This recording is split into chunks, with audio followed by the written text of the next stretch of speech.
Merci Tiphaine, laissons désormais place aux images, et regardons de quoi un monteur est capable. Voici une première séquence, tirée de Star Wars 3. Notez bien les effets spéciaux.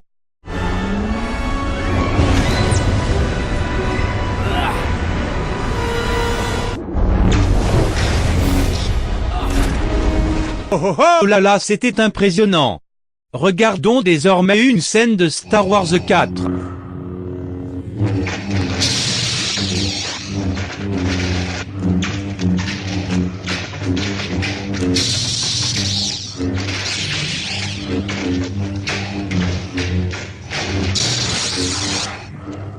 Mon Dieu, l'évolution des effets spéciaux selon l'époque n'est donc pas un mythe.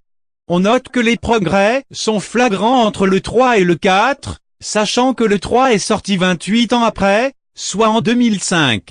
Voici désormais une scène du film Matrix, avec beaucoup de ralentis.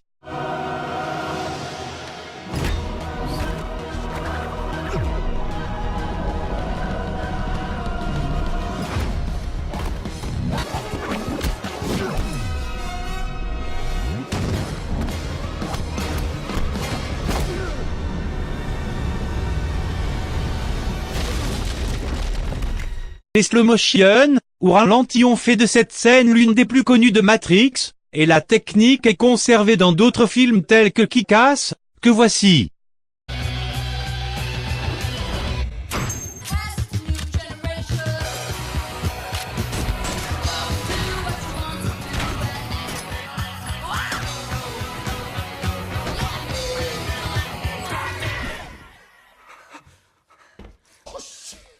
Entre les effets post-production, l'angle de vue est également très important, et c'est le rôle du monteur que d'assembler des plans.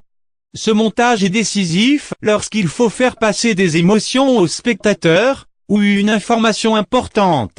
Voici un extrait du film American Gothic, avec un angle de vue par le haut.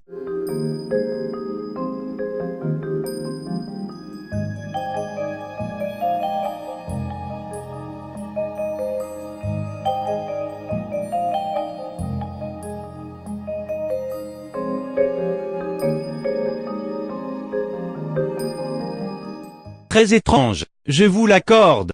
Mais les musiques ne sont également pas choisies par hasard, et devinez qui assemble la musique et les plans? Le monteur évidemment.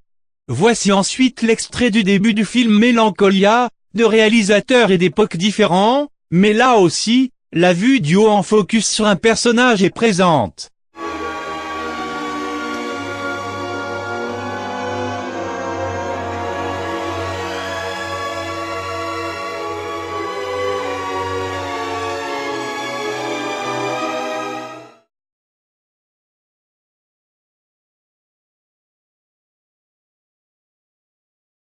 C'est de pouvoir choisir ses projets déjà. C'est vrai que quand on est salarié, du coup il y a une quantité de travail qui est continue. On n'a aucune maîtrise sur les contenus.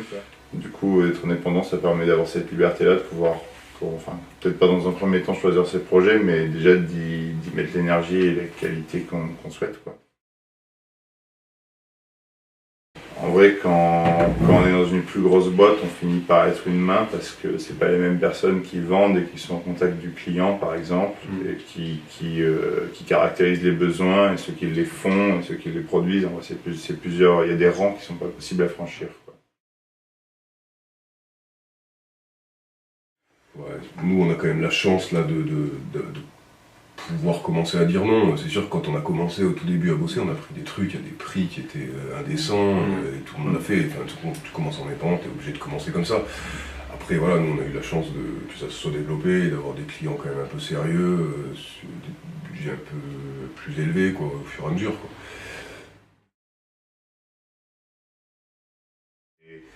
Avant, voilà, c'était super fragmenté. Il y avait quelqu'un qui était au CAD, il y avait quelqu'un qui faisait la lumière, il y avait quelqu'un qui faisait le dérochage. Du coup, maintenant, tout le monde est un peu, enfin, tous ceux qui font du montage doivent être un peu monteurs truquistes, quoi, parce que tu peux pas sortir une vidéo juste en coupant les rushs et en les envoyant, quoi. T'as toujours besoin de mettre au moins un générique, parce qu'à la base, c'est ça, monteur truquiste, c'est tout ce qui est rajouté sur l'image qui n'a pas été filmé, quoi. Donc, même un générique, c'est déjà. Enfin, dans tous les cas, ne jamais dealer avec avec la qualité, quoi. Et c'est sûr que c'est vrai que ce qu'on disait tout à l'heure, rassurer les clients, au final c'est important. 70% du truc. Ouais, maintenant, il faut penser, on pense global surtout, quoi, voilà, sur... Et qu'est-ce que vous pourriez dire de la condition des monteurs truckistes en France? Alors, je sais que c'est un peu compliqué. Faut les libérer.